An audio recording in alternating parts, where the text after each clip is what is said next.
Welcome back to the channel, everyone. Today is our first Foundry in Action video, and we're going to be exploring code repositories. This is one of my favorite features in Foundry, so buckle up, people, and get ready for Foundry in Action.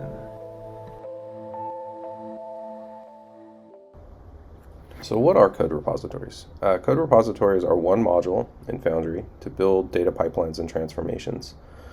And this is a developer tool we will be looking at and writing code as part of this. And the reason I wanted to start with it is it's a tool that I probably will be using most often at work.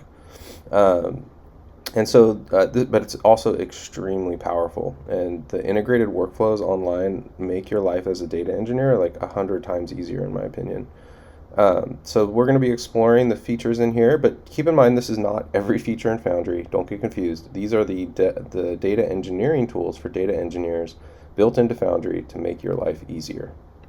So when you log into Foundry, one of the first things you're going to do is start exploring the projects and files. They also have like Academy tutorials, which are really helpful. So if you want to get to know things, you can start in the 100 series as an introductory courses, and then move up through the 200, 300, and 400 videos. And this is super helpful. And they also have full documentation under help and support. So you can go to the documentation center. And in there is all of the Foundry docs, which you can see here. I was under code repositories. I needed to check out one of the data exception handlers or functions that they use in their quality checks. But we'll get into me troubleshooting that in a minute. But I want to just give you sort of a quick overview of what's in the default workspace. And then we're going to be working heavily in this Foundry reference project. And we are going to be working on the ontology project for aviation because I want to show the power of the ontologies for building applications. And in there, we're going to go to the repos, or to the ontology repo, and that's what's building up all the data sets that are going to be used in our ontology. And in there are the data pipelines. And what I'm going to do is create a new feature branch and issue a pull request for a change I'm going to make to add new quality checks for the serial number and to transform it, make sure it's in the right case. So get ready for that. We're going to actually create the branch using GitHub, but I want you guys to know, and the reason I did that, or not GitHub, using the Git CLI, and the reason I wanted to do that is I wanted to test CLI integration in Foundry because I wanted to make sure it was there and that I could support offline workflows if I needed them, which you can do. But there's also a visual UI for creating new feature branches to make code changes, and you can see mine here that I already created. And then you can see any pull requests that are open, which I thought was also really cool. And if you want to check out that branch, you just click on View Code, and it'll take you straight into that branch. But with that said, let's check out how I can make some changes and quickly issue a pull request and get this thing into production. So one of the cool things I found out about Foundry is it does support local workflows where you can check out the repo with Git.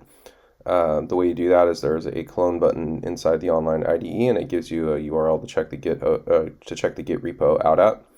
And you just do a git clone. It just works out of box, which is really cool. I set up my account without a password. They do support passwordless login flows, which is really cool. And they will generate that URL for you using a token. If that token expires, I think it's good for about a week or so. You can generate a new one, and there's a command you can issue to reauthorize the token. So they have their own integration into Git, which I thought was really cool, their own security layer. And the token-based checkout is actually really cool. If you start to understand, you should primarily be working in the online IDE, but if you need to use your local setup for some reason, it does support that. Alrighty, once I had my branch created, it was really easy to check it out. But the first thing I wanted to do before I started writing any code was kind of explore a data set and see what was in it. And so I went to the reference projects under the training resources, and I just went into the Foundry reference project, and I want to preview this ontology for everyone. So I jumped into this project that was already there, and I wanted to explore the aircraft, right? And so what's really neat is if you're getting ready to do programming in Spark, you need to know what's in your data or you're going to run into some issues. And what's really cool is they give you this nice preview of all the columns and what data types they are, which is really nice to just be able to know explicitly what's in there. And then it also gives you a % null, which if you're a developer out there, you're going to find this like super helpful. Like, are there nulls in the data set? Yes. Okay. We know that for sure. We're going to need to handle a bunch of null exceptions and what we're going to do with those types. But that's really cool to just see that in there right out of the gate. You can, preview the set and do sorting. And like one of the things I want to know is like, okay, what kind of values are in this serial number? And I can see it's, a mix of letters and numbers and some special characters. So I was like, all right, let me write like a quick transform on that and just to see how it works and how fast I can go in this tool. And so I went ahead and what I did was I just grabbed the aircraft pipeline, which when you check out a code repository, your data sets are in a folder. So you can basically map your pipeline structure and your data sets to a folder structure, which is like super helpful. But so I just jumped into the aircraft data set folder and I knew that was going to be controlling what goes into my aircraft data set. And what's neat is that Foundry provides you with this set of transforms in their transform API. But part of that is this ability to define your checks right in line with your code. So I wanted to make sure like, all right, I want every serial number to at least be defined, right? And I want to make sure it's a string. So, and I will fail the pipeline if if that condition is not met. So if it's null and it's not a string.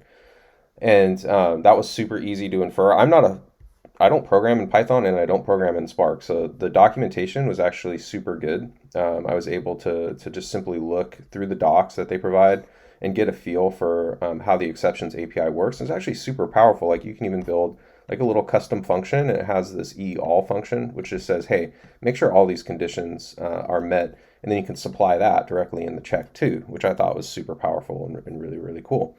So once I did that, once I added my check, the other thing I wanted to do was mess with the casing. So I said, all right, let's make this all upper, right? But let's just change that quickly to lower. And also what's neat is it automatically saves your changes here. That's awesome. And it tells you if the check's passed, which is also really awesome, like to help you go way faster. But let's see, like I want to know, did it actually work? So I can hit this preview button. And this is really cool too, because it'll give you a preview of the data set.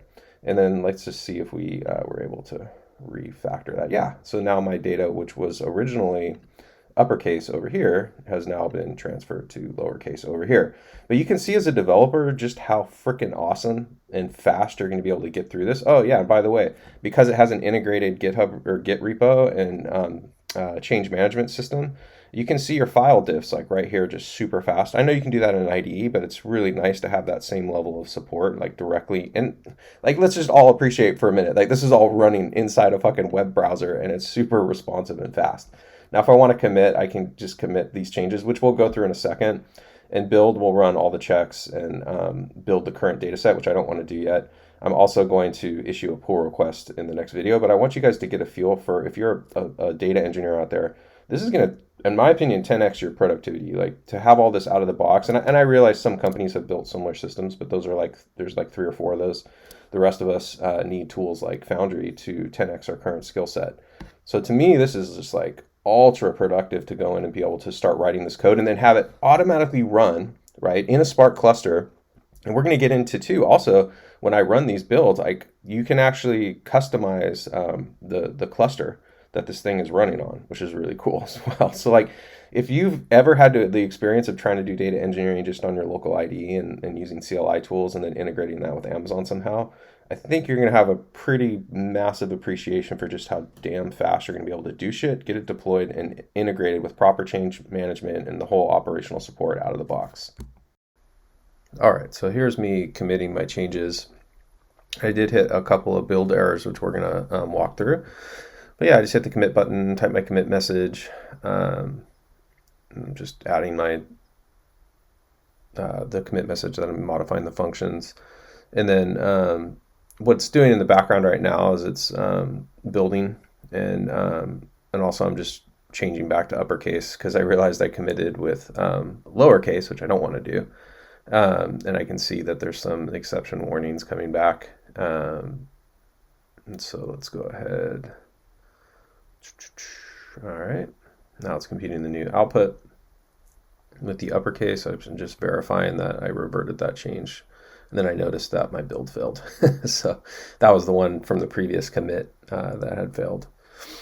And so in a second, you're going to see me like start like troubleshooting what the hell happened with my build. But first, I just wanted to verify that I correctly set the casing back to upper, which is actually what I wanted to do. And then I'm going to go ahead and commit that eventually here after there we go. So I'm just going to go ahead and add my commit message to resetting back to uppercase, which is actually what I wanted to do in the first place. And at that point, I'm going to go ahead and try and figure out what is going on with my build. And what's cool is like with the tools that are in Foundry, I was able to like troubleshoot the build step. Like I had zero experience at this point using any of this, right? So like you can kind of see me hunting and pecking, trying to figure out like where can I find out information about what happened here, right? And it's because I didn't want to read the docs. Like I wanted to know like if I could actually troubleshoot this thing on my own, which I could, which I actually eventually figured out without having to refer to the documentation.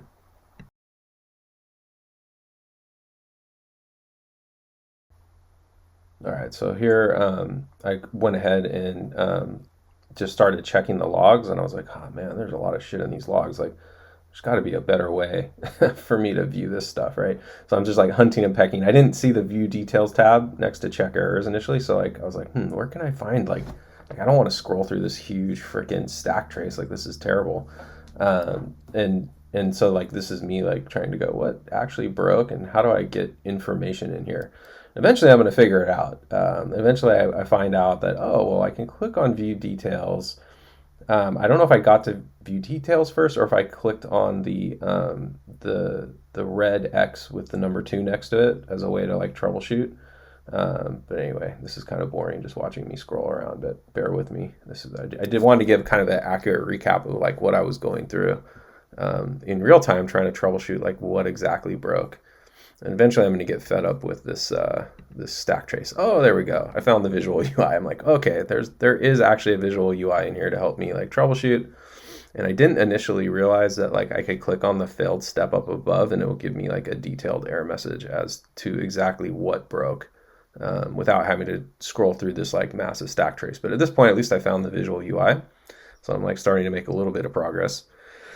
And again, like I think it's really important as a developer, like these tools are they're laid out relatively similar to like things you would expect in TeamCity or Circle CI or like other build tools like, well, maybe not AWS Code Build, but it's a lot like this. But this UI was really impressive in my opinion, like the ability to navigate it relatively intuitively. And it's also modern, right? It's like it's React. It's laid out like a typical responsive web application today, rather than some sort of like legacy IT tech debt BS. And again, I'm still sitting here trying to go, what in the hell is this message about? Like it's telling this is an assertion that failed in the unit tests. So there's a whole unit testing library that is, or a set of unit tests that are accompanying this airline data set, and it's telling me, hey, your expected outcome it's not matching what I got. And I'm like, why not? And oh, there I go. I finally figured out, hey, I could click on the show details and you get a much easier message to read. Like that top portion that says assertion error, that's actually what killed it. And so I was able to kind of figure out, oh, okay, this is really an assertion error. That's what actually failed. And then so I had no experience with the code or Python or like knowing like how do you write unit tests in Python. So I'm like trying to figure out exactly where is this assertion being made? Like, is there a bunch of unit tests in here? And like, how do I fix it?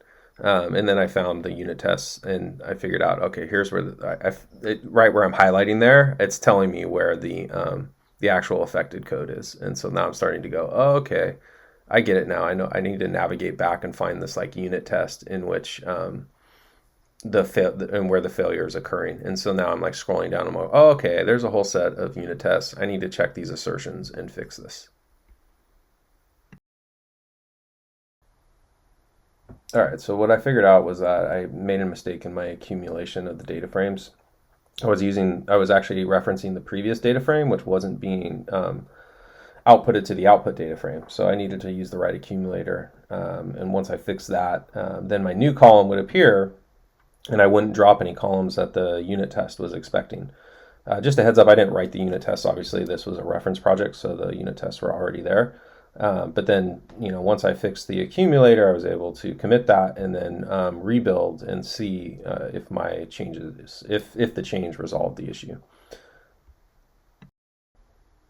All right, then I had one other error, which is I forgot to call the type function here. And so I was getting like a build message about, hey, or an error message about, hey, like you didn't supply the right data type to this function that needs to check that this thing is actually a string. And so when I fixed that, I hit build again, and I wanted to see like, all right, do my quality checks this pass this time.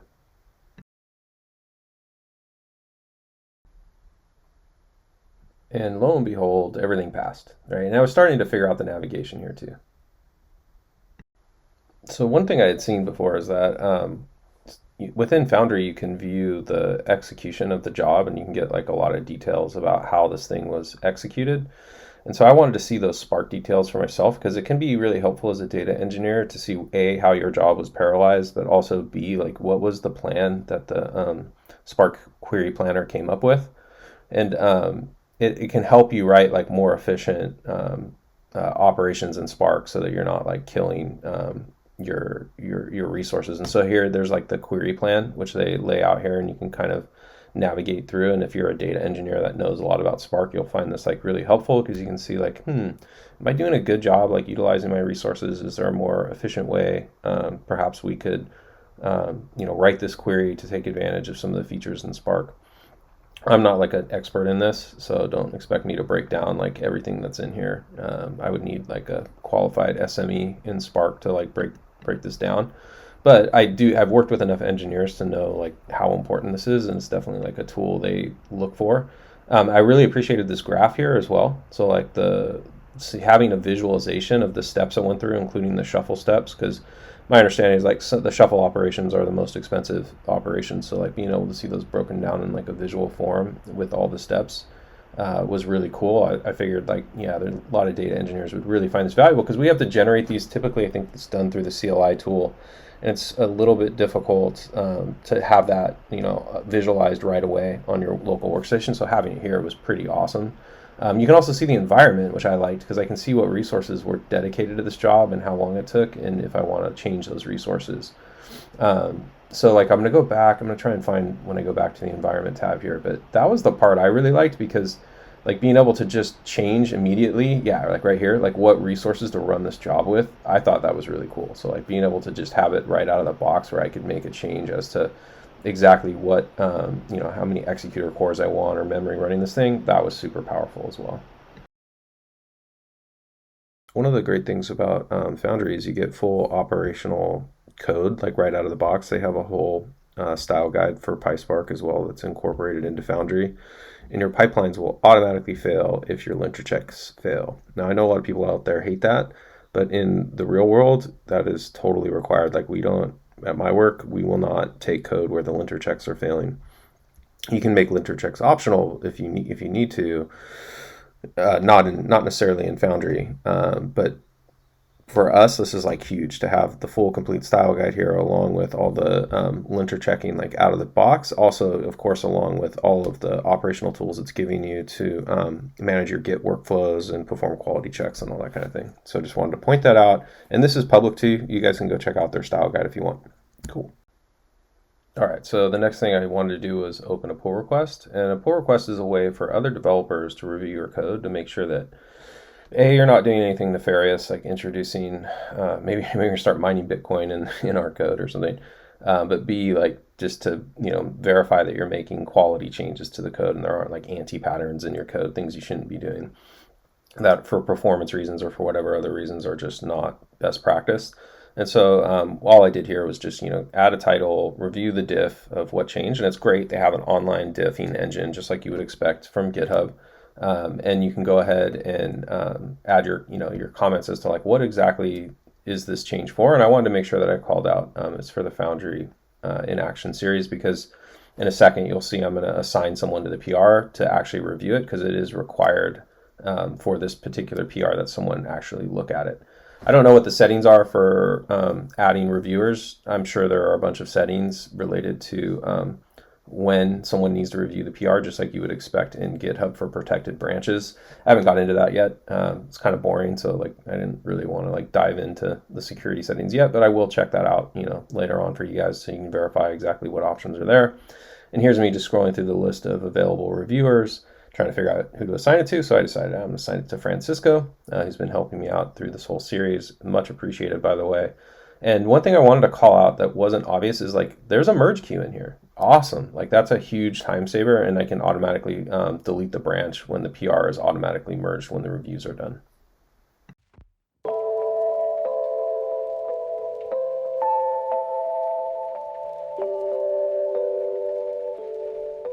So what are the big takeaways? Well, the first one should be that Foundry infers the infrastructure you need from the code, right? Which is really cool. That whole ability to create the Spark pipelines from the code base is awesome. And then the other cool thing is you have a full operationalized engineering platform accessible through a web browser. Like that's freaking mental. The other is like someone like me who has like zero experience coding in Python or Spark to be able to just navigate the platform and create a pull request for a production change in like 45 minutes is pretty mental. So I hope you all are starting to really appreciate what's in the box in Foundry. And next video, we're going to look at the operations features of those pipelines I just created. Or of this pipeline I just created. We're going to look at how we can monitor the production health of that pipeline, because once this PR is merged and my changes are in, I also need operations support to know, like, is something going to be broken in the future? And in Foundry, there's a whole set of operations features for these pipelines you build in the code repositories that let you monitor the health of that pipeline in real time. So it's not that I just made some Spark changes, it's that Foundry inferred from the code I wrote what needs to be deployed and automatically observes those data pipelines for you with a full production support. I mean, this is just, in my opinion, mind-blowing. You're going from zero to production in 45 minutes. So get ready for the next video, people.